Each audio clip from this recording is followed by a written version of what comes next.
Uhum. Seguindo aí. E para complementar aqui o que o Rafa trouxe, dentro desses três tópicos, acho que o principal aqui do meu lado, junto com os influenciadores, é toda a parte do objetivo, da estratégia e do fundo do funil, né, que é o perfil do comprador, como a estratégia como um todo e como influenciador, ele acelera a decisão de compra. Então, se o seu objetivo, por exemplo, é branding, que é eu preciso ter mais marca, o influenciador, ele pode estar numa única plataforma, que pode ser o Instagram, que pode ser o TikTok, que ele está falando sobre o seu produto ou sobre a sua marca especificamente dentro daquele lugar, mas aquilo expande também.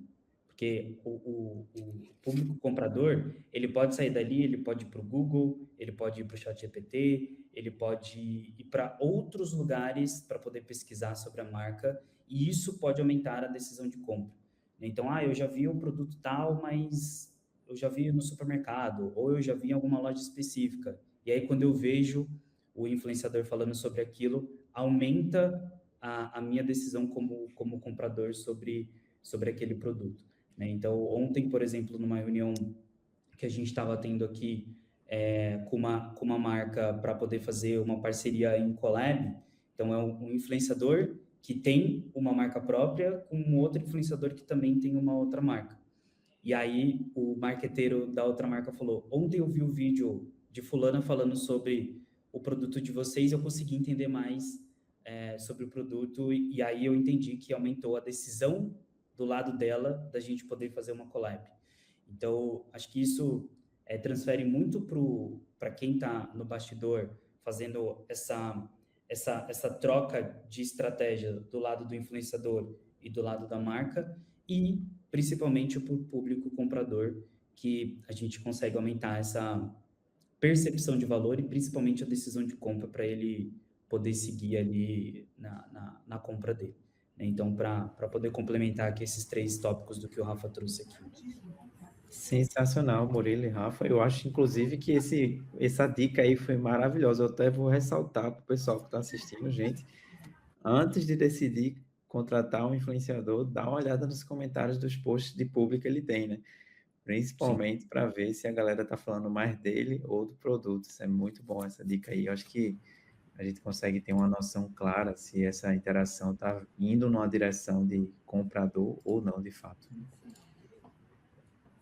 Isso é gratuito, né, Bruno? Então, assim, às vezes a gente fica muito preso a preciso de 1000 ferramentas, preciso de 1000 soluções e às vezes o básico a gente não está olhando, né? Então, óbvio que a gente sempre tá mirando escala, mas porque esse detalhezinho já delimita muito para que direção você vai, né? O ponto 4 aqui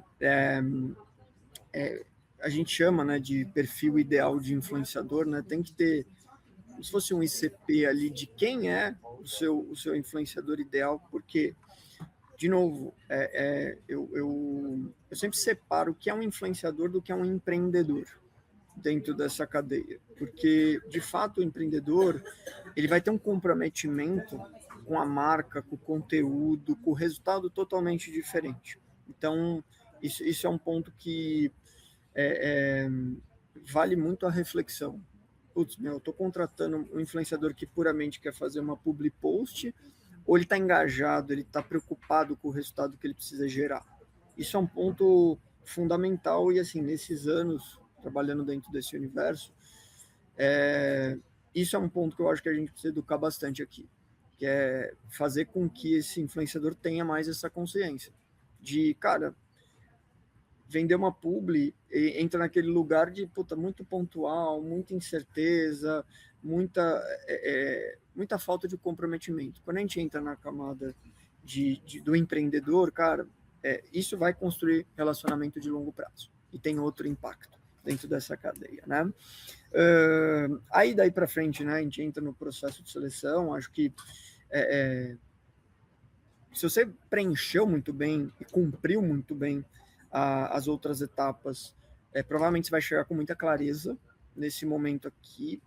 E um ponto que eu sempre digo, é muito mais sobre qualidade do que quantidade. Eu acho que a gente já passou essa arrebentação de, cara, tem que ter muita gente, é muita gente falando, é muita gente fazendo, é muita ação, é muito influenciador.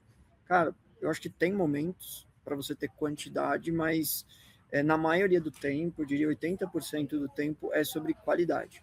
É realmente quem tem que estar aqui com você e quem é seu parceiro de negócio. E não simplesmente alguém que está fazendo algo muito pontual e sem comprometimento. O ponto 6 aqui, e ainda principalmente para a gente que está sempre construindo venda, é ter uma estratégia comercial muito bem definida. Tá? O que de fato você está querendo ofertar ali para a audiência, né? E isso já dá também indícios do ponto 7, que é como você cria gatilho. Como você cria gatilho para mensurar tudo isso que você está fazendo, né?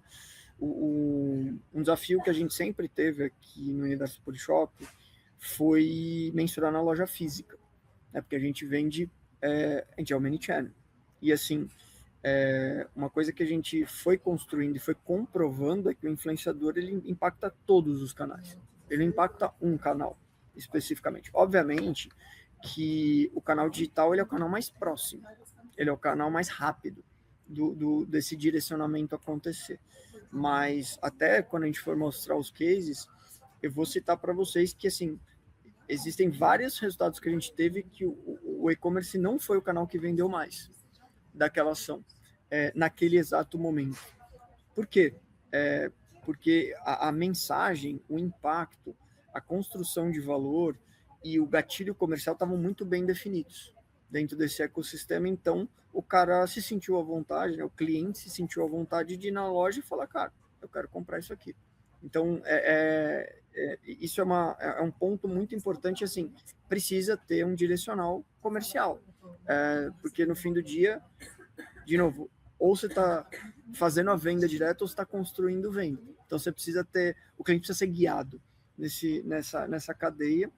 E, por último, assim, a mensuração, o Bruno citou isso, né? O que não é mensurado perde valor.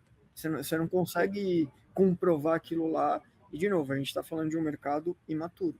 Então, no mercado imaturo, se a gente não planejar bem, executar bem, mensurar bem, a probabilidade de você não ganhar força dentro de estratégias como essa é muito grande. Então, hoje eu estou citando aqui e estou trazendo cases reais de um modelo e metodologia que a gente construiu, mas isso é totalmente replicável.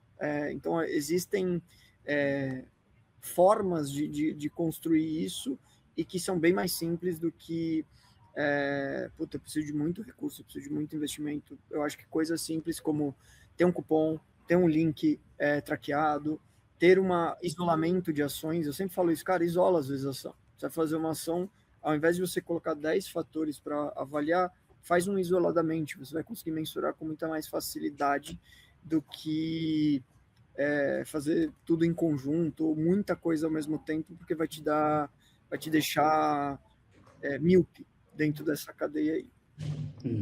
E comercialmente falando, geralmente, quando o influenciador tem uma margem, né, ele tem uma abertura para poder negociar, para ter outros formatos de negociação,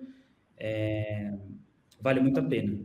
Porque quando você consegue mensurar o resultado que o influenciador está gerando para a empresa,